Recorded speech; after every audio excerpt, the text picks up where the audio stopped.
طرف رہا ہے. یہاں ایک مسئلہ اور بھی یاد رکھنا ہے کہ اگر مثلا جس طرح مرد کو عورت پہ نظر ڈالنے میں سختی ہے، عورت کو مردوں پہ نظر ڈالنے میں اتنی سختی نہیں ہے. کیا مانا؟ مثلا ہم یہاں کھڑے ہیں، آگے سڑک پہ لوگ گزر رہے ہیں تو بات، کیونکہ ان کو توجہ ہماری طرف نہیں، ہماری توجہ ان کی طرف.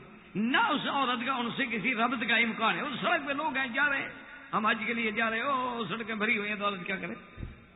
جا رہے ہیں. اسی کو لوگ غلط حوالہ دیتے ہیں نا کہ جی حبشی جب کھیل رہے تھے تو بی بی عائشہ تماشا دیکھ رہی تھی.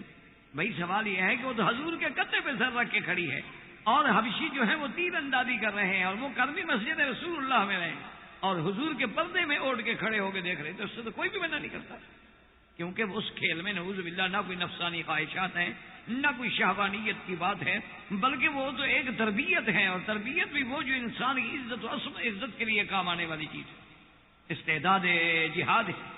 تو اس لیے جناب اب آپ اندازہ کریں کہ جب بی بی مریم کی نظر پڑی تو کیا کہہ رہے؟ قالت انی اعوذ بالرحمن منک ان کنت تقیا. اب ذرا خدا کے لیے بی بی مریم کے کردار کو بھی سامنے رکھیں اور ہمارے اپنے بیٹیوں کے اور بہنوں کے کردار کو بھی سامنے. قالت انی اعوذ بالرحمن منک ان کنت تقیا، کہ میں اپنے اللہ کے نام رحمان کے نام سے پناہ پکڑتی ہوں، اگر تم اللہ سے ڈرنے والے ادھر کیا رہے عورت کی طرف، دور ہو کے جاؤ. قال انما انا رسول ربک لیہب لک غلاما زکیا. انہوں نے کہا بی بی آپ ناراض کیوں ہوتی ہیں؟ میں تو آپ کے رب کا بھیجا ہوا ہوں، میں نے تو آپ کے پاس آنا ہے، کہاں جاؤں؟ میں اسی لیے آپ کی طرف آ رہا ہوں کہ انما انا رسول ربک، میں تیرے رب کا بھیجا ہوا قاصد ہوں، اللہ کا فرشتہ ہوں، اور میں تو تمہیں خوشخبری دینے کے لیے آیا ہوں کہ اللہ تمہیں ایک پاکیزہ بچہ دے. بی بی صاحبہ اور گھبرا کہ پہلے تو پردے کا مسئلہ تھا، اب جناب بچے کا مسئلہ بھی ساتھ ہو گیا. انہیں بی بی صاحب نے کہا کیا کہہ رہے ہیں آپ؟ مجھے کیسے بچہ ہوگا؟ میں کنواری لڑکی ہوں، میری شادی نہیں ہوئی، کیا میری شادی ہوگی؟ کہا نہیں، اللہ تبارک و تعالیٰ تمہیں بچہ دیں گے، بغیر شادی کے دیں گے، اور اس کو اپنی قدرت کی نشانی بنائیں گے. تو بہرحال ایک لمبا قصہ مبارک ہے جو قرآن میں موجود ہے، سورت مریم میں موجود ہے، کہ جب اس بی بی نے اپنی عزت و عفت کی اس قدر حفاظت کی، اللہ نے عیسیٰ بنایا، اور اللہ نے قرآن میں اس بی بی کے نام پہ سورت اتار دی، سورت مریم، وذکر فی الکتاب مریم. تو اس لیے آپ اندازہ کریں. اسی طرح سیدہ فاطمہ الزہرا رضی اللہ تعالی عنہا کے بارے میں ایک روایت ہے کہ جب آپ کی وفات کا وقت قریب آیا تو بی بی فاطمہ الزہرا رضی اللہ تعالی عنہا نے سیدنا علی رضی اللہ تعالی عنہ سے عرض کیا کہ علی کوشش کریں کہ اگر میری موت جو ہے رات کو ہو جائے تو بس رات میں میری تجہیز، تکفین، جنازہ، دفن سب رات میں ہو جائے، وقت انتظار نہ کریں. اور تو بی بی سیدہ فاطمہ الزہرا کے کہنے سے کہا کہ ہم ٹھیک ہے، میں تو تعویل کروں گا اور شریعت کا بھی یہی حکم ہے، لیکن سوال یہ ہے کہ آپ تو بنت النبی المصطفیٰ ہیں، آخر ہمیں اہل مدینہ کو خبر تو کریں. نہ بالکل. کیوں؟ انہوں نے کہا الحمدللہ زندگی میں مجھ پر کسی کی زیادہ نظر نہیں پڑی، میں چاہتی ہوں میرے جنازے پر بھی نظر. کہ آدمی جنازے میں کیا دیکھے گا، لیکن یہ تو پتہ لگ جائے گا نا کہ قد کتنا ہے، لمبی عورت تھی، چھوٹی عورت تھی، موٹی عورت تھی، اتنا تو جنازے میں بھی پتہ لگتا ہے. یہ پردہ ہے. یعنی آپ اندازہ کریں، میری اپنی بڑی بہن تھی جو فوت ہو گئی، تو والد صاحب رحمۃ اللہ علیہ مجھے فرماتے تھے کہ آپ کی جو بہن تھی، میرا اس کے بارے میں خیال تھا کہ وہ بیچاری بچپن سے گنجی، یعنی اس کے سر پہ بال نہیں ہے، کیونکہ میں نے زندگی میں بیٹی ہے بچپن سے لے کر بڑے ہونے تک اس بیچاری کے بال تک کیا سر نہیں دیکھا. تو فرمایا کہ جب وہ فوت ہو گئی تو پھر عورتوں نے اندر سے پیغام بھیجا کہ وہ عورت کے لیے جو ٹوپی بنائی جاتی ہے جس میں بال رکھے جاتے ہیں وہ بال نہیں آ رہے، تو کیا کریں ہم؟ تو ہم نے کہا کہ اور بڑی ٹوپی بنا لو، اس میں بال رکھ لو. کہا پھر مجھے اس کے مرنے کے بعد پتا لگا کہ تمہاری بہن کے اور میری بیٹی کے اتنے ماشاءاللہ بڑے بال، لیکن پردہ اور حیا یہ تھا کہ باپ نے بال نہیں دیکھے اپنی بیٹی. اس کو وہ نہیں سمجھ سکتے بیچارے مغرب کے آفت زدہ لوگ جو ہیں، وہ کہیں گے جی یہ تو جی ہماری شخصی آزادی پہ پابندی ہے نا، کیوں پابندی کیوں لگائی جائے؟ جی وہ کہتے ہیں دیکھیں نا ایک عورت ہے، اس پہ کیوں پردہ سونپا جائے، کیوں بال چھپائے، اور کیوں چہرہ چھپائے، اور کیوں اپنے بازو چھپائے، اور کیوں اپنی پنڈلیاں چھپائے؟ اس کو آزادی ہے، اس کے حقوق ہیں. بھئی اگر اس کے حقوق ہیں تو پھر ہر چیز میں آزادی ہے. پھر اس کا مطلب یہ ہے کہ میں گاڑی اگر آدھی سڑک میں کھڑی کر کے بیٹھا رہا ہوں تو میرے بھی حقوق ہیں، مجھے آزادی دیں. پابندی کیوں لگا رہے ہیں آپ؟ یہ پھر یہ نو پارکنگ ایریاز کیا ہیں؟ آپ کیوں پابندی لگا رہے ہیں؟ میری مرضی میں جہاں گاڑی کھڑی کرو. آزادی ہونی چاہیے. یہ آپ نے کیوں لکھا ہوتا ہے کہ جی یہاں آپ داخل نہیں ہو سکتے, نو ایڈمیشن, یہاں داخلہ بند ہے, یہاں راستہ بند ہے؟ یہ کیوں بھائی؟ آزادی ہے میری. یہ کیا ہے کہ سرخ بتیات گاڑیاں روک لو, ساری لائن لگی ہوئی ہے, کیوں ہم کھڑے رہے؟ ہمیں اپنی آزادی کو کون چیلنج کر رہا ہے؟ کیوں ہماری آزادی میں آپ دخل دے رہے ہیں؟ اللہ کے بندے, گاڑی چلانے پہ بھی پابندی ہے. اچھا میری مرضی ہے, پیٹرول آپ ٹینکی ہے میرے پاس 16 لیٹر کی, میں اس میں 120 لیٹر ڈالنا چاہتا ہوں, وہ بھی باقی ڈل رہا ہے, ڈلنے تو آزادی ہے, مجھے آزادی چاہیے نا. آزادی ہے, فکر و نظر ہے. آپ کے ڈاکٹر صاحب تجویز کرتے ہیں کہ جی 500 کا ایک کیپسول ہے, کہ میری آزادی ہے, میں 10 لے لوں, شام کو انشاءاللہ لاش ایمرجنسی میں ہوگی. یہ کیا معنی ہے آزادی ہو آزادی ہو آزادی ہو؟ جی ہم اس کی آزادی پہ قدغن لگ. اچھا, اور جو عورت تمہارے مقابلے پہ خود پردہ کرنا چاہتی ہے, چہار دیواری میں رہنا چاہتی ہے, عزت کے, اس کی بھی آزادی دو, اس پہ کیوں چیختی ہو؟ یہ کوئی آزادی وزادی والی بات نہیں ہے. جو 100% آزادی وہ بھی نہیں, ان کے پاس بھی نہیں ہوتی. چلو سارے کپڑے اتار کے دفتر کیوں نہیں جاتی؟ چھوٹا موٹا کیوں پہنتی ہیں؟ آزادی ہونی چاہیے. تو مکمل لباس سے آزادی تو وہ بھی نہیں چاہتی, ایک حد تو ان کے پاس بھی ہے. وہ جا کے بیچ میں سوئمنگ کریں تب بھی کاسٹیوم تو ان کو بھی پہننا پڑے. کیوں بھائی؟ نہ پہنو, خلاص آزادی ہونی چاہیے. یہ کیا ہے؟ اٹھا کر پھینک دو باہر کرنا. نئی تہذیب کے انڈے ہیں گندے. یہ کیا آزادی؟ اسی لیے علامہ اقبال نے, اللہ اس کی قبر پہ رحمت کرے, کیا بڑی بات کہہ گیا. وہ کہنے لگا کہ عزت ہے محبت کی قائم اے قیس حجاب محمل سے. عزت ہے محبت کی قائم اے قیس, یعنی وہ مجنون جو گزرا ہے, حجاب محمل سے. حجاب محمل کہتے ہیں جو اونٹنیوں پہ, یہاں عرب میں آپ نے دیکھا ہوگا رواج ہوتے تھے نا, اوپر کچاوا, ہمارے انڈیا پاکستان میں بھی ہوتے ہیں کچاوے ہوتے ہیں, یہاں کچھ شبدب ہوتے ہیں, چھوٹے سے کمرہ نما بنے ہوتے ہیں, جیسے ہمارے یہاں ہاتھیوں پہ ہوتے ہیں. انڈو پاک میں تو ہاتھیوں پہ بنائے جاتے ہیں نا, پالکی اور چھوٹا سا کمرہ. لیکن ہمارے اور جو اونٹوں پہ ہوتے ہیں ہمارے کھلے ہوتے ہیں, 2-3 عورتیں ادھر بیٹھ گئی, 2-3 عورتیں ادھر, اسے کجاوا کہتے ہیں. لیکن عربوں میں وہ ایک قسم کا وہ شگدف سا ہوتا ہے, تو اس کے پردے لگے ہوتے ہیں کہ جب شریف عورتیں اندر بیٹھی ہیں پردے میں جاتی ہیں. اچھا, اسی طرح جب ایک ڈولی جاتی ہے تو پردے میں جاتی ہے. بڑے گھروں سے جب پالکیاں نکلتی تھیں تو باقاعدہ کپڑے ڈال دیے جاتے تھے پر. تو اسی کو وہ کہہ رہا ہے کہ عزت ہے محبت کی قائم اے قیس حجاب محمل سے. محمل جو گیا, عزت بھی گئی, غیرت بھی گئی, لیلا بھی گئی, سب کچھ. اللہ تبارک و تعالیٰ نے یہ جو حجاب رکھا ہے نا, اسی کے اندر تو ساری حکمتیں. اب دیکھیں کہ بی بی فاطمہ اپنی موت کے بعد کا فکر, ورنہ بھائی موت آ گئی, اب کوئی دیکھے تو کیا ہے, تو نہیں دیکھے تو کیا ہے. اب کوئی جنازہ پڑھے گا تو کیا ہے, نہیں پڑھے گا تو کیا ہے, جنازہ اٹھے گا تو کیا ہے اور نہیں اٹھے گا تو کیا ہے. اٹھانے والے بھی تو غیر مرد ہوں گے, پرائے ہوں گے, اپنے اٹھاتے رہے, ہم تو مر گئے. لیکن عزت والے خاندان کی عورتوں کو, شریف عورتوں کو اس وقت کا بھی فکر. اسی لیے ایک دن بی بی عائشہ صدیقہ رضی اللہ تعالی عنہا نے حضور صلی اللہ علیہ وسلم سے سوال کیا. حضور صلی اللہ علیہ وسلم سے سوال کیا کہ یا رسول اللہ صلی اللہ علیہ وسلم کے جب قیامت والے دن ہم قبروں سے اٹھیں گے تو یا رسول اللہ قبرستان تو مشترک ہوتے ہیں, مرد بھی ہوتے ہیں, عورت بھی ہوتے ہیں, اپنے بھی ہوتے ہیں, پرائے بھی ہوتے ہیں, ادھر مرد ہے ادھر عورت ہے, ادھر مرد ہے ادھر عورت ہے, ادھر مرد ہے ادھر عورت ہے. اور جب اٹھیں گے تو حال بھی تو وہی ہوگا کہ کفن تک بھی نہیں ہوگا بدن پر, کفاتن غراتن غرلن, اسی طرح آدمی کھڑا ہوگا جیسے ماں کے پیٹ سے نکلا. یا رسول اللہ اس وقت کیا ہوگا کہ ایک غیر آدمی سامنے کھڑا ہے, ادھر عورت ہے ادھر مرد ہے ادھر عورت ہے, یا رسول اللہ حال کیا ہوگا؟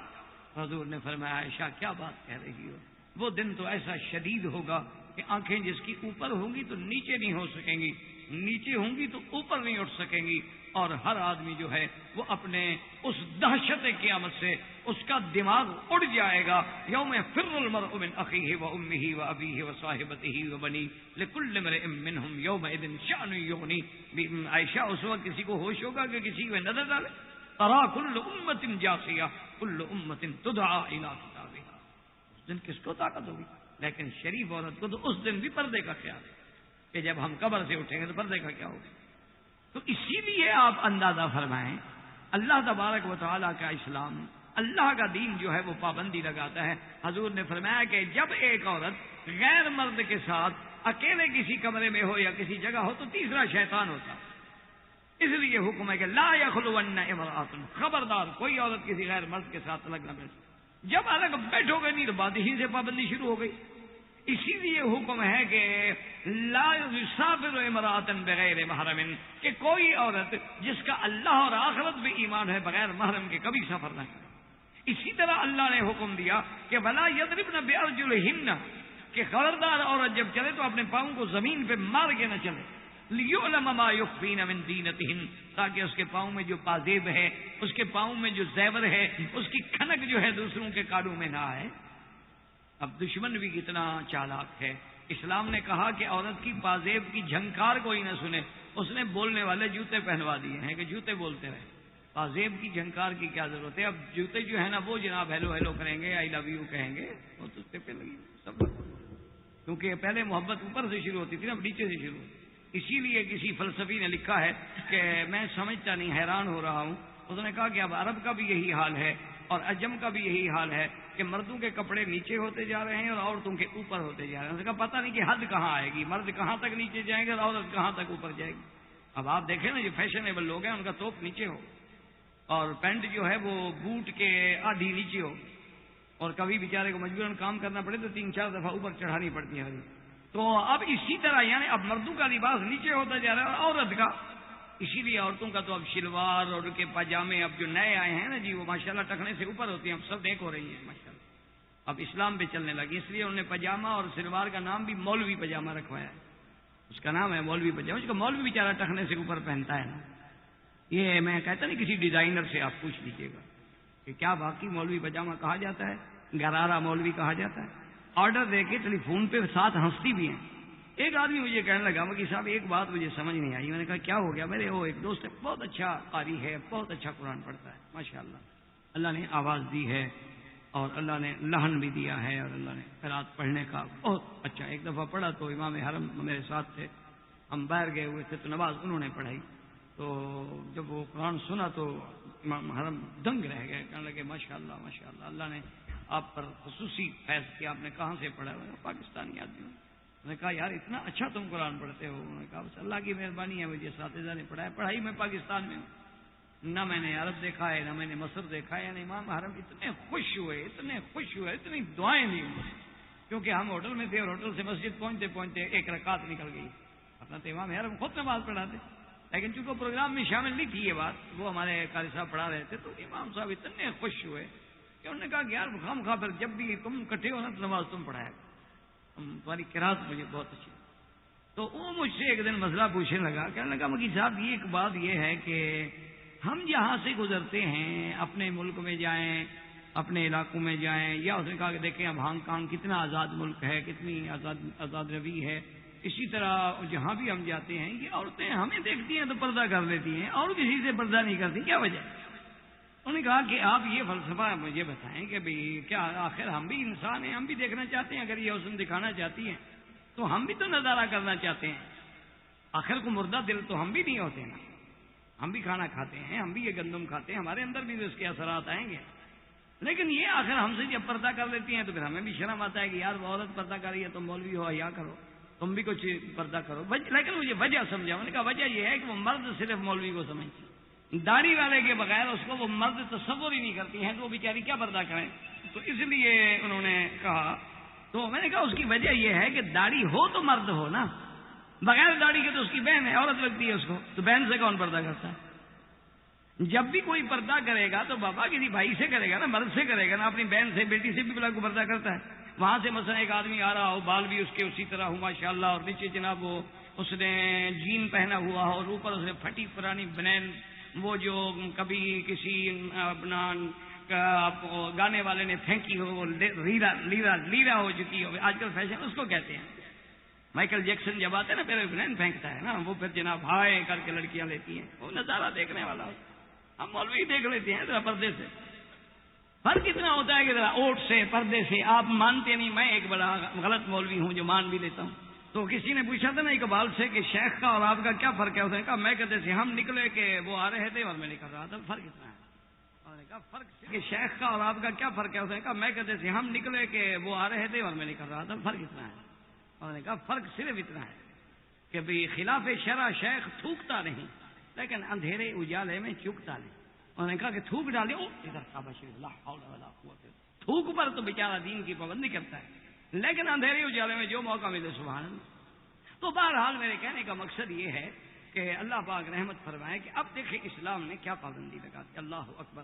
اسلام نے کہا گھر میں بیٹھو، اسلام نے کہا تبرج نہ کرو، اسلام نے کہا عطر نہ لگاؤ، اسلام نے کہا فیشن کر کے باہر نہ نکلو، اسلام نے کہا پاؤں زمین پہ مار کے نہ چلو، اسلام نے کہا کہ اپنی ظاہری زینت یعنی اوپر والی چادر، اوپر والے کپڑے، یہ بھی ماں سوائے محرم کے کسی کے آگے نہ کھولو۔ اسلام نے کہا کہ چہرہ اور ہاتھ اور پاؤں ستر میں شامل نہیں، ستر الگ چیز ہے، حجاب الگ چیز ہے، بات کو سمجھا کر۔ کیا مانا کہ اب عورت جو بیٹھی ستر کیا ہوتا ہے؟ جیسے ناف سے لے کر گھٹنے تک مرد کا ستر ہے، تو ستر میں شامل نہیں، ورنہ اگر ستر میں شامل ہوتی تو پھر تو باپ کے سامنے بھی چہرہ نہ کھول سکتی نا۔ اب باپ کے سامنے عورت جو ہے اپنا باقی حصہ تو نہیں کھول سکتی نا بدن کا، جو خاوند کے آگے کیوں؟ وہ ستر ہے، چہرہ ستر میں شامل نہیں، ہاتھ ستر میں شامل نہیں، پاؤں ستر میں شامل نہیں کہ اب بیٹا ہے، بھائی ہے، اب ان کے سامنے کھڑی ہے، نہیں کہ ہر وقت وہ ہاتھوں پہ نقاب چڑھائے۔ اسی طرح سے بعض لوگ جو کہتے ہیں کہ دیکھو جی محرم عورت جو ہے، محرم عورت جو ہے، اس کے چہرے پہ پردہ نہیں۔ وہ اللہ کے بندے، اگر چہرے کا پردہ نہ ہوتا تو پھر احرام میں کھلے رکھنے کی ضرورت کہتے تو پہلے سے کھلا تھا۔ دیکھو نا، سوال ہے کہ محرم کے لیے مرد ہو تو سر پہ کپڑا نہ ڈالے، مانا پہلے ہوگا لیکن اب حالت احرام میں نہ ڈالے۔ عورت بھی چہرے پہ کپڑا نہ ڈالے، اس کا مانا پہلے تو ڈالے، صرف حالت احرام میں نہ ڈالے۔ تو یہ اجازت اس وقت تک ملی جب تک وہ احرام میں کتنی دیر رہے گی؟ اچھا، سب احرام میں ہوں گے، سب کی زبان پہ لبیک ہوگا، لا رفث ولا فسوق ولا جدال فی الحج کا حکم ہوگا، اور اس کے بعد بھی یہ عالم ہے کہ حضور کے پیچھے صحابی بیٹھے ہیں، ایک عورت ہے، انہوں نے جو دیکھا حضور نے اس کا منہ پکڑ کے پھیر اور ادھر دیکھو، عورت میں نظر مت ڈالو، حضرت فضل تھے عباس۔ تو اسی طرح سے اور بی بی عائشہ فرماتی احرام کی حالت میں اذا حاذین الرجال صدلنا علی وجوہنا، کہ اگر مرد سامنے آ جاتے تھے تو ہم کپڑا لٹکا لیتے تھے، اور مرد چلے جاتے تھے تو ہم کپڑا اٹھا لیتے تھے۔ تو اسلام نے آغاز پہ پابندی، اچھا حکم دیا کہ کوئی بات کرے تو نرم قول سے بات نہ کرو تاکہ دوسرے کے دل میں بیماری پیدا نہ ہو جائے۔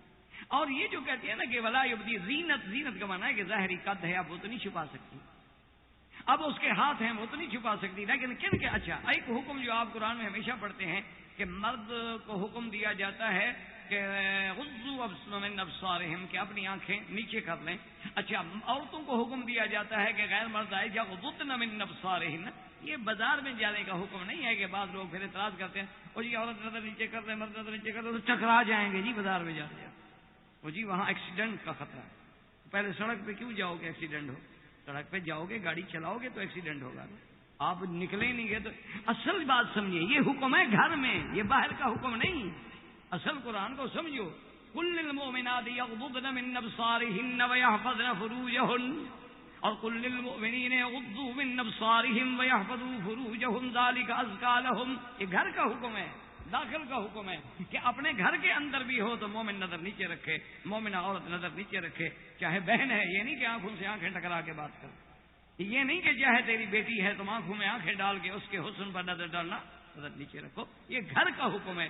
باہر جب نکلو گے تو یدنین علیہن من جلابیبہن، یہ باہر کا حکم ہے کہ اگر باہر جانا پڑے تو پھر لمبی چادر لینی ہوگی، سارے بدن کو ڈھانپنا ہوگا، اور آنکھ بھی، حتیٰ کہ مفسرین فرماتے ہیں کہ ایک آنکھ کھلی رکھے، دونوں کھلی نہ رکھے، دونوں کھلی رکھنے میں پھر بھی حسن ہے، ایک آنکھ کھلی رکھے تو اس میں حسن بھی نہیں رہے گا اور اندیشہ فساد بھی نہیں رہے گا، تب باہر نکل۔ اچھا، کوئی بات مانگے، کوئی چیز مانگے، وَإِذَا سَأَلْتُمُوهُنَّ مَتَاعًا فَاسْأَلُوهُنَّ مِنْ وَرَاءِ حِجَابٍ، اگر کوئی چیز مانگنی ہو تو پردے کے پیچھے۔ اور پھر اسی پہ عمل کیا محمد رسول اللہ صلی اللہ علیہ وسلم کی، جب عورتیں بیعت کے لیے آتی پردے، سوال جواب پردے، اور اسی طریقے سے عمل کیا صحابیات نے کہ بیویاں جب نماز کے لیے نکلتی تو بی بی صاحبہ کہتی ہیں کہ ان کے سروں پہ لمبی لمبی چادریں ہوتی تھیں، اور بالکل ایسے معلوم ہوتا تھا جیسے ان کے سروں پہ پرندے بیٹھے ہوئے ہوں، اور پھر وہ مسجد میں آتی تھیں، یعنی مسجد میں نماز کے لیے آئیں تو پردہ، باہر نکلیں تو پردہ، اور کسی غیر سے بات کریں تو پردہ، اور نرم زبان سے بھی بات نہ کریں۔ اسلام نے یہ سارا پابندی کیوں لگائی ہے؟ تاکہ گناہ پیدا ہی نہ ہو، اور وہ جو شہوانیت ہے، وہ جو عریانیت ہے، وہ جو خود سے باطن ہے، وہ باہر نہ آئے۔ اگر آئے گا تو پھر اس کو کون روکے گا؟ آپ حیران ہوں گے کہ حضرت مالک بن دینار نے ایک واقعہ لکھا ہے، فرمایا کہ میں حج پہ آ رہا تھا کہ میں نے دیکھا کہ ایک بوڑھی عورت ہے اور ایک اکیلی بیٹھی ہوئی ہے قافلے سے بچھڑ کے، اور ایک درخت کے نیچے بیٹھی ہے۔ میں قریب گیا تو میں نے السلام علیکم کہا، اس نے آہستہ سے مجھے سلام کا جواب دیا، تو میں نے کہا کہ بی بی کہاں جانا ہے؟ اس نے کہا وَلِلَّهِ عَلَى النَّاسِ حِجُّ الْبَيْتِ مَنِ اسْتَطَاعَ إِلَيْهِ سَبِيلًا، یعنی میں یہ گناہ ہے